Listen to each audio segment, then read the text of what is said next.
Good morning, welcome everyone. সকাল সকাল আবার একটা নতুন ভিডিও নিয়ে চলে এসেছি আমি করুণা লাইফস্টাইলে। তো গাইস, তোমরা সবাই কেমন আছো? আশা করছি তোমরা সবাই খুব খুব খুব ভালো আছো। আর আমি সবসময় প্রার্থনা করি আমার সকল বন্ধুরা যেন খুব খুব ভালো থাকে। রোজকারের মতন একদম ডেলি যেরকম কাজ করি সেরকমই আজকে শুরু করে দিয়েছি। হয়তো একটা দুটো কাজ এক্সট্রা তোমাদের দেখাতে পারি, বেশিরভাগ কাজ অফ ক্যামেরাতেই করে নিই, কারণ তাড়াহুড়ো থাকে। তো দেখো, আমি বিছানাটা পরিষ্কার করেই আমি ঘুমের থেকে উঠে বিছানাটা পরিষ্কার করেই বাইরে যাই। কারণ হচ্ছে পাপাই সোনা মুখটা ধুয়ে এসে পড়তে বসে, ওই যে ব্যাগটা রেডি করে দিয়ে গেলাম। আর আমার ফাইনালি বিছানাটাও পরিষ্কার করা হয়ে গেল। এই দেখো, আর সেরকম রোদও উঠেছে। আসলে আমি এখন একটু দেরি করে উঠছি, এই কারণে আমার সকালবেলা না ঘুম থেকে উঠতে ভীষণ কষ্ট হচ্ছে, মানে ওই যে ঘাড়ে হাতের লাগাটা না খুব। তো তারপরে চলে এসেছি ঘর মুছতে। তার আগে মা একবার মুছে নিয়েছে, পুজো দিয়ে নিয়েছে, ঘর মুছে পুজো দিয়ে ভাতটা বসিয়ে দিয়েছে। তো মা আছে বলে একটু দেরি করছি, না হলে এতটা দেরি করলে তো হবে না, স্নান করে ভাত বসাতে হয়। তোটা আমি জানলাটায় জলটা দিয়ে ধুয়ে দিলাম, তারপরে ঘরটা মুছে নিচ্ছি। আর এখন যে ওষুধগুলো খাচ্ছি না, আমার প্রচণ্ড ঘুম পাচ্ছে, জানি না কেন, খুবই ঘুম পাচ্ছে দুপুরে রাতে, খুব ঘুম হচ্ছে। আর আমি এমনি নার্ভের ওষুধ খেলেও আমার খুব ঘুম হয়, নার্ভের ওষুধটা এখন স্কিপ করে যাচ্ছি। আর গাইস, তোমরা কেউ কিন্তু ভিডিওটা স্কিপ করো না, স্কিপ না করে ফুল ভিডিওটা ওয়াচ করো। কি করো তোমরা বলো তো? ভিডিওটা একদম টেনে টেনে টেনে কেটে কেটে ভিডিও দেখো কেন গো? ওরকম করো না গো। আমরা একে অপরের সাথে থাকবো, পাশে থাকবো, সবাই সবার ভিডিওটা ঠিক ভুলভাল দেখবো। ভুল না দেখলে ভীষণ চ্যানেলের ক্ষতি, জানো তো।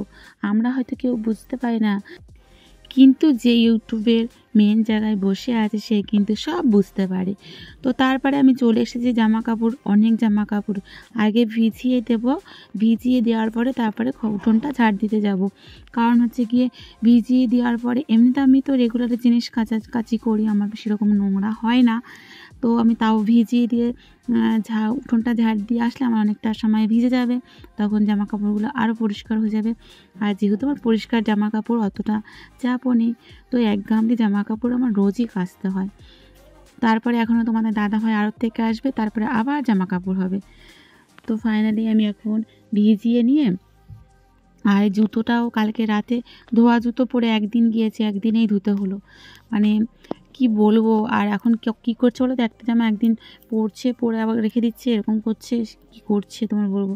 আমি বলি এটা রাত্রে পরে যাও, সেটা অন্তত সকালে পরে যাও, তো সেও পরবে না। তো এবারে আমার জুতোটাও পরিষ্কার করা হয়ে গেছে। এবারে অল্প কিছু আমার বাসন আছে, সেই বাসনটাও ধুয়ে নেবো। বাসন আমার এখন বেশি পড়ে না, যেহেতু আমি রাতে বাসনটা মেজে নিই, সেজন্য বাসনটা আমার এখন বেশি পড়ে না। আমার বাসনটা বেশি পড়ে সকালে টিফিন খাওয়ার পরে, দুপুরে রান্নার পরে। আমি কি করি, দুপুরে যখন রান্না করি না, রান্না করতে করতেই বাসন ধুয়ে ফেলতে থাকি। মানে যে কাজটা থাকে একটা একটা দুটো করে করে নিই। আমি যেমন আগে থেকে কোনো সবজি কেটে রান্না করি না, আমি কিন্তু বসিয়ে দিয়ে সবজি কাটি, আমার তাহলে তাড়াহুড়ো হয়ে যায়, আমার অসুবিধা হয় না, ঝটপট হয়ে যায়। তো আমি এরকমই, দেরি হলেও সকালে ঘুম থেকে উঠতে আমার দেরি হলেও আমি ঝটপট কাজ করে শুয়ে নিতে পারি। আমার কাকিমা, আমার মানে কাকি শাশুড়িও বলে। তো তারপরে আমার বাসনগুলো রেখে আর উঠোন ঝাড় দিতে চলে এসেছি। তো আমাদের বেশি উঠোন না, এই দিকটা একটু ঝাড় দেবো, আর পিছন দিকটা। তোমরা তো যারা আমার পুরনো ভিডিও দেখো, যারা আমার প্রতিদিনের ভিডিও দেখো, তারা তো জানোই। তো দেখো, ভক্ত চলে এসেছে। ভক্তকে জানো, ছোট্টবেলা থেকে, নভেম্বর মাসে ওর জন্ম ছিল 7 তারিখে। তো ওকে ছোটোবেলা থেকেই নিয়ে একজন রাস্তা দিয়ে নিয়ে যাচ্ছিলো, তার কাছ থেকে চেয়ে নিয়েছিলাম, তো সেই থেকেই আছে। তো এইটা হচ্ছে আমাদের পিছন দিকটা এই নিম গাছের পাতাগুলো খুব পড়েছে। আর এখন তো বসন্তের কালে মানে কোকিলও সেরকম ডাকছে, আর গাছের পাতাও ঝরে পড়ছে। তো তারপরে আমি কলতলাতে একটু ঝাড়ু মেরে দিলাম, কারণ কেউ তো শ্যাওলা পড়ে। তো এদিকে বালতিতে তুলে দিয়ে গেছে এক বালতি, আর ওদিকে গামলি, সবটা নামিয়ে এবার জল পাম্প করে নিয়ে কেচে নেবো। আর হাতে কিন্তু যে আমার ব্যথা নেই সে নয়, আমার কিন্তু ব্যথা আছে। কারণ সকালে উঠতে বেশি কষ্ট হয়, তারপর যখন একটু একটু করে কাজ করি একটু কমে যায়, ফের আবার যখন দুপুরে একটু শুই তখন আবার ব্যথাটা বেশি হয়, খুব হয়। তো হেভি হয় যন্ত্রণা, মানে এখন যন্ত্রণাটা কম আছে কিন্তু ব্যথাটা বেশি আছে, এখনও ভালো করে ঘাড় ঘোরাতে পারি না। কিন্তু তা বলে কি হবে, আমার কাজটা আমাকে করতেই হবে বলো। কাজ ফেলে রাখলে আমার কে করে দেবে? যেহেতু আমার মা এসছে, আমার মাও অসুস্থ, শরীর খারাপ বলেই আছে এখানে কয়েকদিন। মানে অসুস্থ না হলে মাও চলে যেত, শরীর খারাপ বলে আছে। তবুও দেখছে যে আমার এত কষ্ট, তাই একটা দুটো পুজোটা তো রেগুলার দিয়ে দিচ্ছে। তারপরে এখন আবার বলছি, মা তুমি সকাল সকাল যখন স্নান করে না, আমার মায়েরও অভ্যাস সকালে স্নান করা, তো সকালেই মা উঠে স্নান করে নেয়, যেহেতু ভোরবেলা থেকে ওঠে সকালেই স্নান করে নেয়। তাই বলো তোমার যখন স্নান করা হয়ে যায় ঘরটা তুমি হালকা মুছে আর ভাতটা বসিয়ে দিও, তারপরে আমি আবার পরে ঘরটা মুছে নেবো। যেহেতু মা এখন শরীর অসুস্থ, ভালো পারে না, ওই যে এইটুকু যে হেল্পটা করে না, এটাই আমার অনেক। তারপরে আমি কি বলো তো ধীরে সুস্থে কাজটা করে ভাতটা নামিয়ে নিই, তাহলে আমার আর দেরি হয় না। তারপরে তোমাদের দাদা ভাইও চলে আসে, বাবা এসে নাও খেয়ে স্কুল চলে যেতে পারে। আর আর এখন আমার মাঝে মাঝে কি হয়, যেদিনকে আবার সকালে টিউশন থাকে সেদিনকে আমাকে আরও তাড়াতাড়ি রান্না সারে নিতে হয়। যেমন কালকে খুব মানে মাকে বলে দিলাম, মা তরকারি করতে হবে না, খুব উঠেই তুমি ভাতটা বসিয়ে দেবে, ডিম আলু সিদ্ধ বসিয়ে দেবে, আর তারপরে আমি উঠে ওইটাই করে নিয়ে চলে যাব। আর রাতের তরকারি থেকে যাবে, কারণ রাতটা আজকে কেউ খাওয়া দাওয়া করবো না আমরা। তো এখন মানে গরম গরম পড়ে গেছে, ওই জন্য শীতের কিছু জিনিস, তোলা জিনিস যেগুলো একটা দুটো করে কেচে নিচ্ছি। ফাইনালি আমার জামা কাপড় কাচা হয়ে গেছে, এবারে আমি একটু কমফর্ট দিয়ে দেবো। আর জানো তো কমফর্ট দিলে না খুব সুন্দর গন্ধ হয় জামা কাপড়গুলো। ঘরে যে শাড়িগুলো, তোমাদের একটা টিপস বলি, যে শাড়িগুলো তোমরা ঘরে রেখে দাও, যে ড্রেসগুলো রেখে দাও অনেক দিন ব্যবহার করো না, একটু কমফর্ট বেশি করে দিয়ে রেখে দেবে, আর খুব রোদে শুকাবে না, একটু রোদে দিয়ে আর ঠান্ডায় ছাওয়াতে নিয়ে আসবে, তারপর সেই কাপড়টা দেখবে ভাঁজ করে রেখে দেবে, দেখবে তুমি কত দিন পরেই বার করো না কেন কিন্তু খুব সুন্দর স্মেল দেবে। তো তারপরে চলে আসলাম ছাদে জামা কাপড় মেলতে, আর ওইদিকে কাকাও ধান মেলে দিয়েছে। ওয়েদারটা ভীষণ খারাপ, আবার একটু রোদও হয়েছে আজকে খুব ভালো। তো আমি আজকে ব্ল্যাঙ্কেটগুলোও রোদে দিয়েছি। আমি বলি না সপ্তাহে চেষ্টা করি 2 দিন বা 1 দিন ব্ল্যাঙ্কেটগুলো দিয়ে আর এই কমফর্ট স্প্রে করে দিতে, তাহলে না খুব স্মেল সুন্দর দেয়, ভালো দেয়। আবার এখন গরম এসে গেছে না, আমি কি করবো জানো তো, পর্দাগুলো ভিজিয়ে দিলে ঠান্ডা ঠান্ডা হাওয়া আসে না, ওই কমফর্ট স্প্রে করে ভিজিয়ে দিই, তাহলে কি বলতো কি দারুণ স্মেল, আমাদের বাড়িতে যে আসবে সেই বলবে খুব সুন্দর গন্ধ। তারপরে আবার রজনীগন্ধার মালা এনে রেখে দেবো, মানে বৃহস্পতিবার তো দিই, তারপরে এক্সট্রা দিনে দেবো, দিয়ে ঘরের দরজা দিয়ে দেবো। দেওয়ার পরে যখন দরজাটা খুলে আবার কেউ যদি মানে বাইরে মানে খুলে দিলাম, কেউ যদি ঘরে আসে তখনও খুব সুন্দর গন্ধ পাবে। তো মোটামুটি জামা কাপড় আমার ওই দিকটা মেলে দিয়েছি, জায়গা হয়নি বলে আবার এদিকেও মেলে দিচ্ছি। মেলে দেওয়ার পরে যে ব্ল্যাঙ্কেটগুলো আমি তার আগেই দিয়ে গেছিলাম, এখন দিয়ে দেবো একটু স্প্রে করে। তোমরা আমার কথা শুনে একবার দেখো, একবার ওই 4 টাকা দামেরও প্যাকেট পাওয়া যায়, বড়টা না কিনতে পারো 4 টাকা দামের প্যাকেট কিনে নিয়ে করে দেখো। তোমরা ভাবছো যে কিনে নষ্ট করবে, কিন্তু আমরা ইউজ করি তো সবসময়, আমাদের খুব ভালো লাগে, আমার খুব ভালো লাগে, আমার তো ভীষণ ভালো লাগে। আমার তো বর মাঝে মাঝে বলে তুমি কমফর্ট খাও নাকি, মানে এতটাই ব্যবহার করি।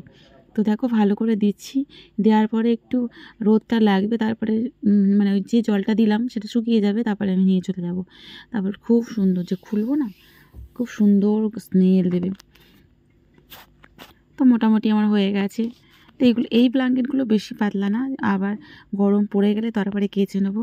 তো তোমাদের দাদা ভাই দেখো বাজার থেকে কি নিয়ে এসেছে, নিয়ে এসেছে লাউ শাক, আর এই যে বিস্কিট আর কলা, ও কলাটা রেগুলার নিয়ে আসে, কাটারি কলা রেগুলার খায়, এই যে কলা। আর আমি বলেছিলাম আজকে সাদা তেল আনতে, সাদা তেল নিয়ে এসছে। আর বিট, লাল বিট, ক্যাপসিকাম, গাজর, পটল, ঝিঙে এইগুলো নিয়ে এসছে। আর পাপাই সোনা দেখো একটা এঁকেছে, দেখো স্কুলে দেবে বলে এটা এঁকেছে, কেমন হয়েছে তোমরা কমেন্ট করে জানিও। ও যদি একটু আঁকতে, ও সব কিছুতে ভালো, কিন্তু আঁকাটা একটু কমজোরি। তো তারপরে আমি চলে এসেছি মাছ কাটতে। আর এখানে ছিল, আমি আজকে সকালের খাওয়া দাওয়া সেরে তারপর মাছের কাছে এসেছি, কারণ তোমাদের দাদাভাই একটু দেরি করেই আসে। তো এখানে ছিল মাংস, তেলাপিয়া মাছ আর চিংড়ি।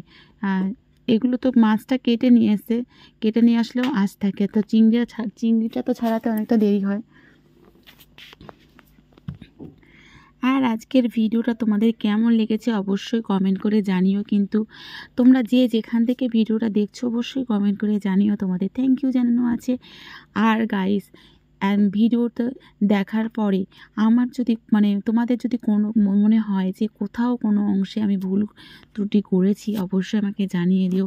আমি অবশ্যই সংশোধন করে নেওয়ার চেষ্টা করব। ভুল তো মানুষ মাত্রেই থাকে। তো এই আমার চিংড়িটা প্রায় ছাড়ানো হয়ে এসেছে, ধুয়ে নিচ্ছি। দেখো, তারপরে চিংড়ি কী বলতো, অনেকটা জলে জলে ধুয়ে নিলে ভালো হয়। তো চিংড়ি হয়ে গেছে, মাছ ধুয়ে নিয়েছি, ধোয়ার পরে আবার মাংসটাও ধুয়ে নিচ্ছি। তো আজকে এই 3 রকমই করবো রান্না, সেটাও তোমাদের অল্প অল্প শেয়ার করব।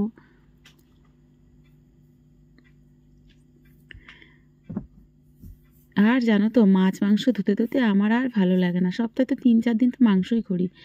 আর মাছ তো আর বলো না, কথা নেই কোনো। তোমাদের দাদাভাইয়ের নেশা, দেখলেই বাজার করারও নেশা। মানে কী বলবো, আমরা তো 2জন মানুষ বলো, আর আমার পাপার সঙ্গে মানে কী বলবো।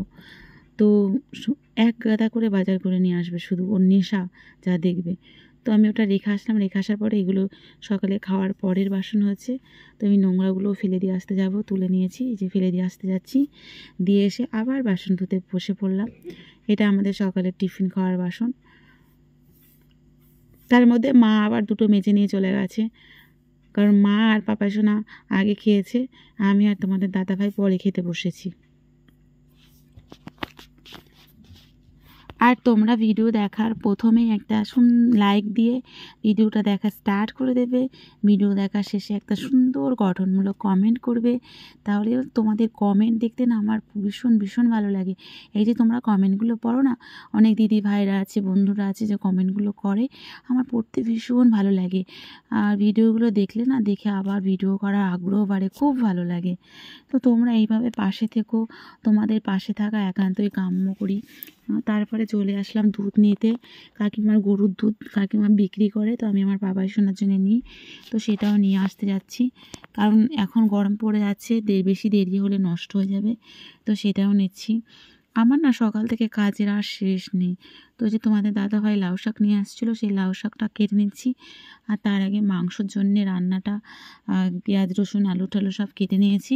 তারপরে ভাবলাম মা তো ডাঁটা খেতে পারে না ভালো, মাংসও খায় না, তো ঝিঙে আলুর ঝোলটাও করবো, সেই ঝিঙেটাও কেটে নেবো। কিন্তু তোমাদের দাদাভাই বললো ঝিঙে একটা করে কাটবে আর জিভ লাগিয়ে দেখে নেবে, যেটা ফেলে দেবে সেই দিকটাতে ফেলে দেখবে তেতো কিনা, কারণ এখনের ঝিঙে তেতো হতে পারে, যেমন এখনের শশা তেতো হয় সেরকম। তো সেই জন্য দেখে নিন বলেছে, তো আমি দেখেও নেবো সেই জন্যে। তো মোটামুটি আমার কাটা হয়ে গেছে। এই দেখো, চচ্চড়ির জন্য মানে সবজিটা এটা ঝিঙে আলুর ঝোল হবে। আর এদিকে মাছ ভাজা হচ্ছে। অল্প অল্প শেয়ার করব, হয়তো অনেকটা শেয়ার করতে পারবো না, কারণ বারান্দাতে বসে সবাই গল্প করছে আর আমি সেখানে রান্না করছি। আমি ভিডিও করি, সবাই ব্যঙ্গ করে, জানো তো, খুব খারাপ লাগে আমার। তো একদিন কবে জানি না এই ব্যঙ্গের জবাবে কি আদৌ কোনোদিন দিতে পারবো। তোমাদের ভালোবাসা থাকলে হয়তো দিতে পারবো। সবাই ব্যঙ্গ করে, অনেকের ব্যঙ্গ আজ 2 বছর ধরে শুনে শুনে শুনে শুনে কান পচে গেল। আর এদিকে মাংসটা করছি। আর জানো তো একটা ম্যাজিক, আমি জানো তো এই কড়াতে মাংস রান্না করলে আমার ভালো হয় না, ওই দিকের কড়াটায় রান্না করলে খুব ভালো হয়। তো ঝিঙের ঝোলটা নামিয়ে রেখে গেছে, আর পাপার সঙ্গে একটু কষা মাংস খাচ্ছে। প্রথমে 2 পিস মাছ খেয়েছিল, খায় না, কখন কি মনে হয় জানি না। তো আর এদিকে গরম মশলাটা দিয়ে দিয়েছি, দিয়ে এই যে নামিয়ে নেবো। আর আজকে কাঁচা লঙ্কা দিয়ে মাংসটা করেছি। আর এদিকে চচ্চড়িটাও হচ্ছে চিংড়ি দিয়ে। তা আমার কিন্তু সবথেকে চচ্চড়িটা দেখতেই খুব ভালো লাগছে, সবুজ সবুজ আছে। তো ফাইনালি আমরা সবাই খেতে বসে পড়ে গেছি। তো গাইজ, তোমাদের কাছে একটাই রিকোয়েস্ট, আমার ভিডিওটা ভালো লেগে থাকলে অবশ্যই লাইক কমেন্ট করো। আর দেখো মাংসের ঝোল, এখানে ঝিঙের ঝোল, আর এখানে হচ্ছে চচ্চড়ি। তো গাইজ, নেক্সট তোমাদের সঙ্গে দেখা হচ্ছে নতুন কোনো ভিডিওর সাথে। আর এটা সকালের তরকারি। তো গুড ইভিনিং, টাটা, জয় রাধে মা, সবাই ভালো থেকো।